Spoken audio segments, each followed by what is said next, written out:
Hello again, chaps and chapettes. How are we all doing? It is lovely to see you all again. As always, around about lunchtime today, Zarah Sultana, imagine having a surname after a dried grape. Zarah Sultana and Jeremy Corbyn both made statements about their new political party starting to take root, when in actual fact, no one even knows what it's called. Even Jeremy Corbyn himself doesn't know what it's called. He was interviewed by Sky News and they asked that very same question. What in the name of all this buggery is your new political party called? And the blank expression on the old goat's face was absolutely priceless. He even looks in the camera and asks the Sky reporter, if you've got any suggestions, please put them forward. Utterly ludicrous and ridiculous.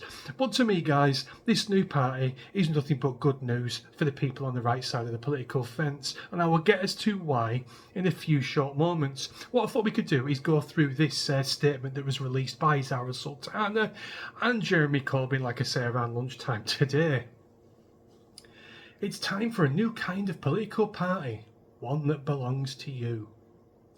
The system is rigged. Yes, you're damn fucking right it's rigged. Can you name me how many prime ministers have been dislodged? Prime ministers who were put into fucking number 10 Downing Street by the people, and then within a few short months, they are removed. That's not democratic, and yes, indeed, the system is rigged, at least if you ask me, in my humble opinion.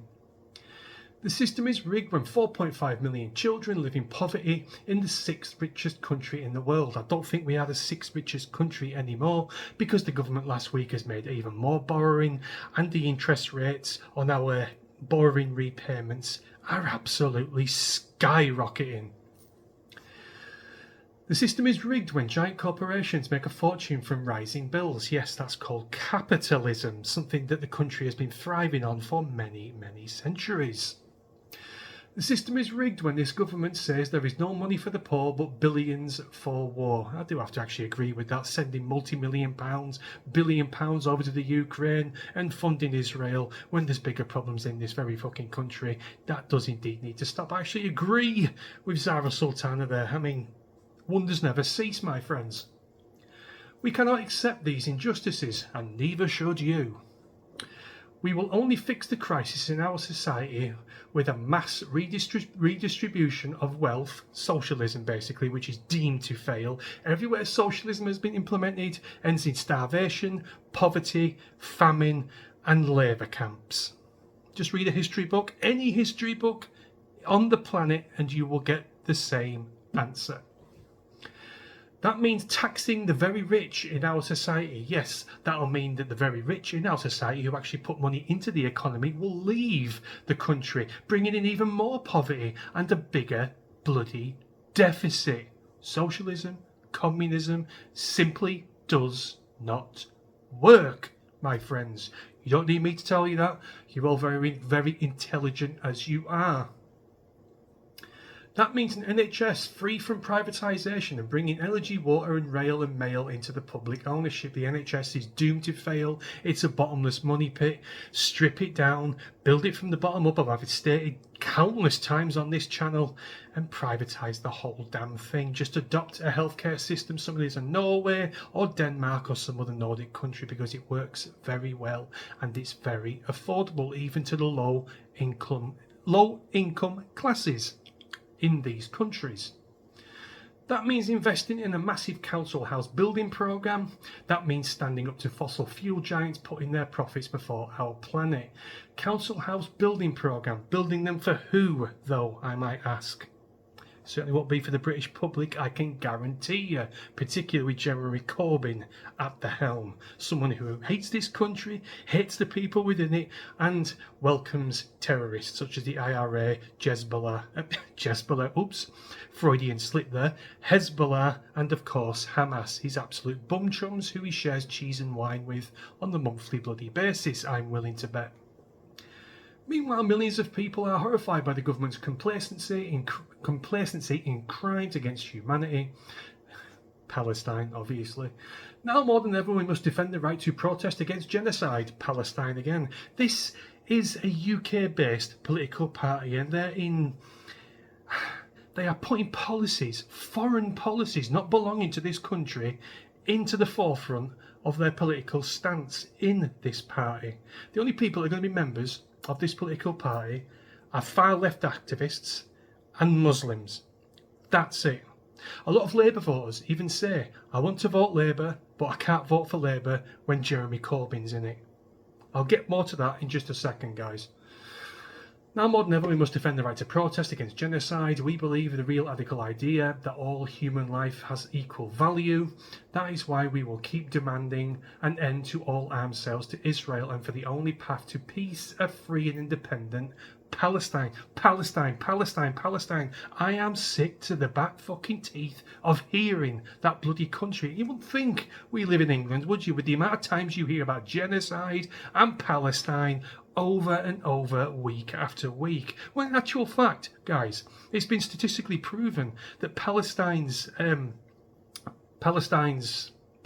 population has actually risen dramatically over the last 15 years. If this is indeed a genocide, it's one of the worst genocides in all of history. A genocide where the population is rising exponentially. Doesn't quite add up, does it? Our movement is made up of people of all faiths and none. All faiths and none? Fuck knows what that means. The great dividers want you to think that the problem is our society are caused by migrants and all the problems in our society are caused by migrants and refugees. A huge percentage of them are, and you are not going to tell me otherwise, my love. They're not. Yes, they are. They are caused by an economic system that protects the interests of corporations and billionaires. It is ordinary people who create the wealth and it's ordinary people who have the power to put it back where it belongs. I don't know about you guys, but I work hard for my fucking wages.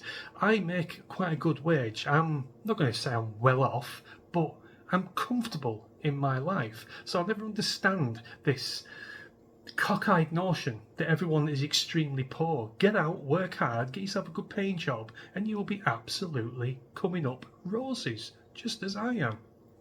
I don't know, madness. It's time for a new kind of political party, one that is rooted in our communities, trade unions and social movements, one that builds power in all regions and nations, one that belongs to you. Sign up at yourparty.uk, not called Your Party because they don't have a name yet, absolutely bonkers, to be part of the founding process, leading an inaugural conference. At this conference, you will decide the party's direction, the model of leadership, and the policies that are needed to transform society. That is how we build a democratic movement. That is to take on the rich and the powerful and win, plunging the country into even more poverty. Fantastic line of thought. Real changes coming, Jeremy Corbyn, Zarah Sultana, yada yada yada.